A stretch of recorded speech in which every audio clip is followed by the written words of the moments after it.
Secara umum, ketiadaan sering dianggap setara dengan kematian dan kepunahan. Setiap naluri kehidupan yang sehat tentu ingin menghindari keadaan tersebut. Banyak orang merasa bahwa gagasan tentang ketiadaan itu sulit dibayangkan dan menakutkan. Namun, Keiji Nishitani percaya bahwa satu-satunya cara untuk keluar dari nihilisme, yaitu keadaan tanpa makna, adalah dengan memandang ke dalam jurang tersebut sendiri. Dia mengatakan, masalah mendasar dalam hidup saya, singkatnya, selalu mengatasi dari nihilisme ke nihilisme. Keiji Nishitani adalah seorang filsuf Jepang dari sekolah Kyoto yang lahir pada tahun 1900. Sekolah ini berusaha menggabungkan filsafat dan agama barat dengan tradisi spiritual timur. Dalam pandangan mereka, filsafat bukan sekadar teori intelektual, melainkan cara hidup, jalan untuk memperoleh kebijaksanaan dan mencapai pencerahan. Dalam kerangka inilah Nishitani berusaha memahami secara mendalam pemikiran timur maupun barat. Namun di balik semua minat intelektual itu, ia selalu menyimpan satu kegelisahan mendasar, keraguan tentang keberadaan diri. Dalam tradisi Zen, keraguan semacam ini dikenal sebagai Daigidan, yang berarti bola besar keraguan, tekanan psikologis eksistensial yang, melalui pergulatan hidup, dapat mengarah pada kebangkitan batin. Di balik keraguan besar terdapat kesadaran besar. Jika seseorang meragukan dirinya sepenuhnya, ia dapat terbangun sepenuhnya. Bagi Nishitani, keraguan diri inilah yang sejak awal mendorong pencarian filosofisnya, dan ia mengungkapkannya secara eksplisit sebagai nihilisme. Nihilisme di sini bukan sekadar teori abstrak, melainkan keadaan batin yang muncul dari keputusasaan terdalam, ketika manusia menjadi tanda tanya bagi dirinya sendiri dan pertanyaan tentang mengapa kita ada menyeruak dari dasar keberadaan. Namun sebagian besar waktu, pekerjaan dan rutinitas hidup sehari-hari menipu kita. Mereka membuat kita lupa bahwa pada akhirnya kita berhadapan dengan ketiadaan, ruang kosong yang tak dapat ditutup dengan kesibukan. Nishitani mengalami kesadaran pahit ini pada usia 14 tahun saat ia jatuh dalam keputusasaan total setelah kematian ayahnya. Tak lama kemudian, ia terserang penyakit mirip TBC yang juga telah merenggut nyawa ayahnya. Dalam penderitaan eksistensial itu, ia berhadapan langsung dengan ketiadaan dan merasakan bayang-bayang kematian menutupinya. Pada titik itu, semua hal yang biasanya dianggap penting, kesuksesan, kenyamanan, tujuan, masa depan, kehilangan makna, dan kegunaannya. Seseorang dilucuti dari apa yang sebelumnya membuat hidup layak dijalani. Pertanyaan-pertanyaan seperti, mengapa ini terjadi padaku? Dan apa yang dapat kulakukan? Perlahan berubah menjadi pertanyaan yang jauh lebih dalam. Siapakah aku? Dan untuk apa aku ada? Disinilah terbuka kekosongan yang tak dapat diisi oleh apapun di dunia ini, sebuah jurang yang menganga tepat pada fondasi diri seseorang. Siksaan mental itu membawa Nishitani menekuni filsafat, bukan sebagai bidang akademis, melainkan sebagai jalan keselamatan. Ia kemudian meniti karier sebagai pengajar, namun akar yang mendorong langkahnya tetap sama. Perjuangan eksistensial untuk menemukan pijakan yang dapat menyelamatkan manusia dari nihilisme. Ia sendiri menulis, kehidupan saya sebagai seorang pemuda dapat digambarkan dalam satu kalimat, itu adalah periode yang benar-benar tanpa harapan. Hidupku saat itu sepenuhnya berada dalam cengkeraman ketiadaan dan keputusasaan. Keputusan saya untuk mempelajari filsafat sebenarnya meskipun mungkin tampak melodramatis, adalah masalah hidup atau mati. Ketika masih muda, Nishitani selalu membawa tas Spoke Zarathustra karya Nietzsche kemanapun ia pergi. Buku itu menjadi semacam kitab suci baginya. Ia juga sangat dipengaruhi oleh Martin Heidegger, bahkan menghabiskan 2 tahun belajar langsung di bawah bimbingannya. Nishitani meninggal di Kyoto, Jepang, pada usia 90 tahun. Sepanjang hidupnya, ia menghasilkan karya yang sangat luas, 26 volume tulisan yang dikumpulkan, sejumlah monograf, serta banyak artikel. Perpustakaan pribadinya pun sangat besar, sekitar 1000 buku dalam bahasa barat dan 4100 dalam bahasa Jepang, dan semuanya ia sumbangkan kepada universitas tempat ia mengajar. Bagi Nishitani, pertanyaan tentang nihilisme bukan hanya persoalan filosofis biasa, tetapi sesuatu yang mendesak, personal, dan sangat radikal. Dalam video ini kita akan fokus pada 2 karya pentingnya, The Self-Overcoming of Nihilism dan Religion and Nothingness. The Self-Overcoming of Nihilism berawal dari serangkaian kuliah Nishitani tentang nihilisme. Buku ini juga menjadi pengantar mendalam pertama tentang gagasan-gagasan Nietzsche bagi masyarakat Jepang. Di sini, tema-tema utama masih sangat dipengaruhi oleh filsafat Eropa, khususnya eksistensialisme, sementara pemikiran Zen Buddhisme hadir sebagai latar yang belum terlalu menonjol. Namun dalam karya besarnya berikutnya, Religion and Nothingness, fokus Nishitani berubah. Ia berusaha membangun dialog dan sintesis antara filsafat barat, filsafat timur, dan pengalaman spiritual dengan penekanan pada praktik kontemplatif. Kedua buku ini saling melengkapi, memperlihatkan perjalanan intelektual Nishitani dari pembacaan terhadap nihilisme Eropa menuju usaha menemukan ruang perjumpaan antara pemikiran timur dan barat.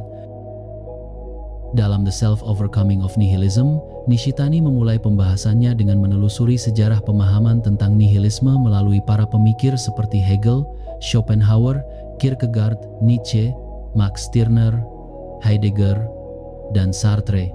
Setelah menguraikan gambaran historis itu, ia menawarkan jawabannya sendiri. Nihilisme hanya dapat diatasi apabila nihilisme itu sendiri yang melampaui dirinya, bukan kita yang sekadar menaklukkannya dari luar. Menurut Nishitani, hakikat nihilisme dapat dipahami melalui dua sisi. Pertama, nihilisme sebagai sesuatu yang universal dan eksistensial, yang menyentuh akar keberadaan manusia. Kedua, sebagai fenomena historis yang muncul pada momen tertentu dalam sejarah. Dua dimensi ini tidak boleh dipisahkan. Keduanya harus dipahami dalam satu pandangan menyeluruh, agar kita dapat melihat bagaimana nihilisme bekerja dalam realitas masa kini. Nihilisme muncul sebagai tanda runtuhnya tatanan sosial dari luar, sekaligus keruntuhan spiritual dari dalam diri manusia. Ia menandai masa guncangan besar. Jika sebelumnya manusia hidup dalam suatu tatanan makna yang stabil, suatu cara hidup yang bisa diteruskan atau ditolak, kini makna itu runtuh. Manusia mendapati dirinya berhadapan dengan kehampaan, seolah ia telah ditelanjangi dan menjadi sebuah tanda tanya bagi dirinya sendiri. Dunia di sekelilingnya pun berubah menjadi pertanyaan, sebuah jurang yang membuat dasar kemanusiaan bergetar. Nishitani menulis, singkatnya, nihilisme menolak untuk diperlakukan hanya sebagai masalah eksternal bagi diri atau bahkan sebagai renungan internal setiap individu. Itulah inti dari nihilisme. Nihilisme menuntut setiap individu melakukan eksperimen dalam diri mereka sendiri. Dengan kata lain, nihilisme tidak bisa diselesaikan hanya dengan analisis konseptual. Banyak filsafat terjebak dalam abstraksi sehingga kehilangan kontak dengan kondisi manusia yang nyata. Nihilisme terutama adalah persoalan diri, karena ia menyentuh fondasi keberadaan itu sendiri. Para pemikir seperti Dostoevsky dan Nietzsche membuka jalan baru dalam memahami nihilisme. Mereka menunjukkan bahwa ketika nilai-nilai lama runtuh, segala sesuatu tidak lagi bertumpu pada manusia dalam pengertian tradisional. Dostoevsky menawarkan jalan menuju Kristus, Tuhan manusia. Nietzsche menuju Übermensch, manusia Tuhan. Walaupun jawaban mereka tidak menyelesaikan semuanya, perjuangan mereka justru membawa jiwa Eropa menyelam ke kedalaman diri yang paling jauh. Namun, ketika kita berusaha mempertahankan diri dari ketiadaan dengan segala cara, kita justru menolak membiarkan proses ketidakbermaknaan itu terjadi dalam diri. Kita mengurung diri, menutup diri dari kenyataan, dan memaksa semua pengalaman kembali pada pusat diri yang rapuh. Karena itu, ketika kita akhirnya berhadapan dengan ketiadaan, kita melihatnya sebagai ancaman yang menggerogoti makna hidup. Kita mencoba melawannya dengan kekuatan diri yang terbatas, tetapi justru semakin tenggelam, seperti terperosok ke dalam pasir hisap. Salah satu wawasan paling penting dari Nishitani adalah bahwa kita sebenarnya belum masuk cukup jauh ke dalam nihilisme untuk benar-benar mengatasinya. Menurutnya, nihilisme hanya dapat dilampaui jika kita mendorongnya sampai ke akar paling dalam hingga titik di mana nihilisme itu sendiri berbalik dan melampaui dirinya. Dari proses inilah muncul apa yang ia sebut sebagai kebangkitan dari keraguan besar, sebuah perubahan batin yang mengantar seseorang kepada pengalaman syunyata atau kekosongan, yaitu lapisan terdalam dari keberadaan. Dalam pandangan Nishitani, ketiadaan bukan lawan dari keberadaan. Ia adalah bagian dari struktur realitas, persis seperti halnya keberadaan itu sendiri. Di ranah kekosongan ini, segala sesuatu dapat hadir berdampingan secara paradoks. Ketiadaan justru menjadi dasar dari keberadaan. Pola saling muncul yang saling bergantung ini adalah inti dari ajaran Buddhisme. Selama seseorang belum menerima ketiadaan sebagai bagian dari dirinya sendiri, akan selalu ada jarak antara dirinya dan dunia, bahkan antara dirinya dan dirinya sendiri. Ada ketidaklengkapan, semacam kehilangan kontak total dengan realitas yang lebih dalam. Nishitani memandang nihilisme bukan sebagai masalah luar atau peristiwa eksternal yang menyerang diri dari luar, melainkan sesuatu yang tumbuh di dalam diri manusia itu sendiri. Nihilisme adalah pengalaman eksistensial. Karena itu, jalan keluarnya juga harus bersifat eksistensial, sebuah transformasi cara berada. Ketika pemahaman ini tercapai, segala sesuatu akhirnya bisa ditemukan pada tempatnya, seperti kata Nishitani. Sesuatu tidak diketahui dengan cara mewakilinya, menginginkannya, atau mengekspresikannya, melainkan dengan menjadikannya. Dalam Religion and Nothingness, Nishitani membuka dengan sebuah pertanyaan sederhana, apa itu agama? Itu bahkan adalah judul asli manuskrip awal buku tersebut. Pertanyaan ini bukan dimaksudkan sebagai definisi akademis, tetapi sebagai pintu masuk untuk memahami apa tujuan agama bagi manusia dan mengapa kita membutuhkannya. Di sepanjang buku, Nishitani membangun dialog antara Buddhisme dan kekristenan, meskipun ia sering terlihat lebih sering menanggapi gagasan Kristen. Tetap saja, inti pemikiran buku ini adalah konsep syunyata, kekosongan. Bagi Nishitani, agama bukanlah sekadar seperangkat kepercayaan. Agama muncul sebagai respons terhadap pengalaman manusia tentang ketiadaan mutlak, suatu titik ketika seluruh makna kehidupan terasa runtuh. Agama adalah upaya radikal untuk menghadapi jurang itu secara langsung, bukan menghindarinya. Ia memperingatkan bahwa saintisme, keyakinan bahwa sains adalah satu-satunya bentuk pengetahuan yang benar, bisa membutakan kita. Ketika sains menganggap perspektifnya sebagai satu-satunya kebenaran objektif, segala bidang lain seperti agama, filsafat, dan seni dikecilkan menjadi sekadar opini subjektif. Dalam kondisi itu, persoalan eksistensial manusia, kecemasan, makna, penderitaan, tujuan, diabaikan sama sekali. Namun bagi Nishitani, agama justru menyentuh inti kehidupan itu sendiri. Pertanyaan apakah hidup kita berakhir dengan kepunahan atau berlanjut dalam kehidupan kekal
bukan akhir atau takdir metafisik, itu adalah panggilan.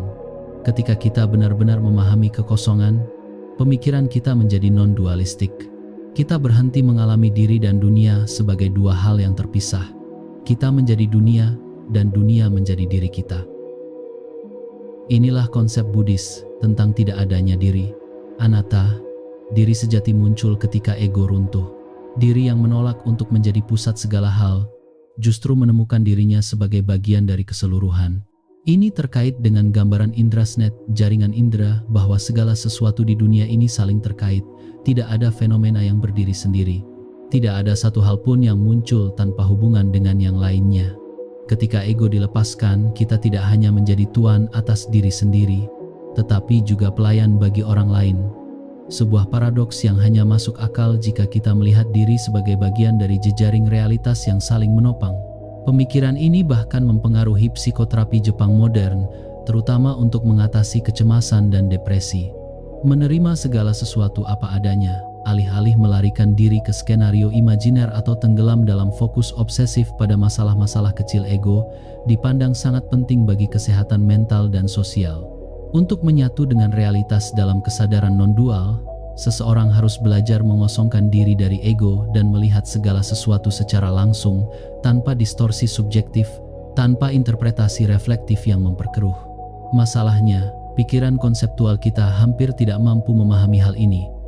Kita cenderung mengobjektifikasi ketiadaan, berusaha menjadikannya sesuatu yang bisa kita pikirkan atau definisikan. Nishitani menegaskan bahwa tanpa praktik kontemplatif, seseorang hanya akan berdiri di permukaan gagasan ini. Karena itu, Religion and Nothingness bukan sekadar buku, tetapi sebuah pengalaman yang mengubah cara seseorang melihat diri dan dunia. Nishitani dipengaruhi oleh Dogen, seorang master Zen besar, dan ia sendiri melakukan meditasi zazen, meditasi duduk, selama lebih dari 20 tahun. Melalui praktik ini, pemikirannya selalu kembali ke pengalaman hidup yang nyata. Zen menuntut sesuatu yang tampak sangat sederhana, duduk, dan tidak mencoba melakukan apapun. Justru kesederhanaan inilah yang membuatnya sangat sulit bagi kita saat ini, yang sejak kecil dilatih untuk selalu produktif, selalu bergerak, selalu menghasilkan sesuatu. Rasa bosan, rasa gelisah, dan ketakutan tidak melakukan apa-apa sering muncul karena kita jarang hanya menjadi diri sendiri tanpa tujuan. Kita bahkan cenderung memperlakukan waktu sebagai sesuatu yang harus dimiliki, dikejar, atau dilawan. Kita mengatakan bahwa kita membuang waktu atau menyia-nyiakan hari. Kita lupa bahwa waktu itu sendiri bukan barang. Kita lupa merasakan waktu sebagai waktu.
Nishitani menyebutnya sebagai pandangan ketiadaan relatif yang menurutnya merupakan posisi Nietzsche.